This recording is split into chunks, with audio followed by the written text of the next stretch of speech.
হইতে সময় লাগে 2.5 থেকে 3 মাস। করলা গাছ আপনি আজকে একটা চারা লাগাইবেন, 3 মাস পর সেটাই ফল ধরবে আশা করা যায়। যেমন এই গাছটা আমি লাগাইছি, এই হইল যাইয়া 3 মাস বয়স হয়ে গেছে। 3 মাস সম্পূর্ণ হয় না, 2.5 মাসের মতন, 2.5 মাসের একটু বেশি। এই করলা গাছটা দেখেন জাহায় উঠতে গেছে। এই জাহাটা আমি দিছি নেটের জাল দিয়া, অনেকে বাঁশের টুনি দিয়াও দিয়ে থাকে।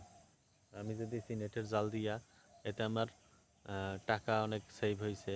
মানে একটা বাঁশের দাম বর্তমান বাজারে 300-400 টাকা। তাই অনেকে বাঁশ চাষাবাদও করে। বাঁশ চাষাবাদ তো খুবই সহজ, সে বিষয়ে আমি একটু পরে বলতে আছি। অনেকে বাঁশ দিয়ে জাহা দেয় এবং বাঁশের যে শাখা প্রশাখা ছাড়ে, যেগুলো টুনি কই আমরা, ওই টুনি দিয়া ওই টুনির সাথে এই করলা গাছগুলো বাইতে থাকে। তাই টুনির সাথে বায়, কিন্তু টুনিতে এই বাঁশ দিয়ে দিলে টুনিতে একটু ভালো বায়, আর জাল দিয়ে দিলে জালে একটু আস্তে আস্তে বায়। এখন আস্তে আস্তে বাইলেও আমার কোনো সমস্যা নাই, কারণ আমার ফলনসুর ভালো হয়। এখন এই যে করলা গাছটা দেখতে আছেন, এই করলা গাছটা 3 মাস বয়স সম্পূর্ণ হয় নাই, কিন্তু দেখেন এই করলা গাছটায় গিডে গিডে গিডে গিডে করলা ধরছে।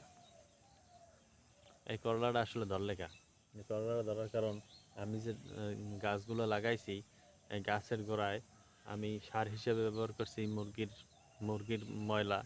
মানে মুরগির ময়লা বলতে মুরগির পায়খানা এবং গরুর গোবর, এই দুইটা আমি ব্যবহার করছি।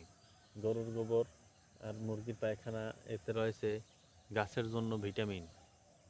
গাছের খাদ্য হিসেবে যাকে বলা হয়, সেটি হলো গোবর এবং মুরগির পায়খানা বা সবুজ সার কীরকমের, এই যে এই পাতা জাতীয় গাছ যখন আপনি একত্রিত করে রাখবেন, এগুলা পচা, এগুলা একটা ময়লায় পরিবর্তন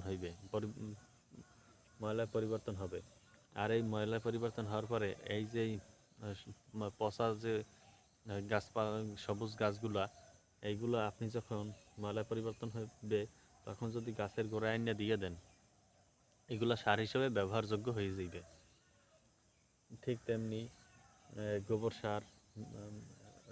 সার এবং ওই সার, কি যেন, মুরগির পায়খানা, এই যদি আমরা ব্যবহার করি, গাছের খাদ্য হিসাবে এগুলো যদি আমরা ব্যবহার করি, গাছের গোড়ায় যখন আমরা দিয়ে দেব, ঠিক দেখব গাছের গোড়ায় দেওয়ার পরে এগুলা গাছে আস্তে আস্তে গাছের শিকড়গুলা ওইতে ভালো করে ছাড়বে, মানে তাড়াতাড়ি ছাড়ার কারণে ও তো এটা আপনি যদি একটা মানুষের ক্ষেত্রে যদি দেখেন,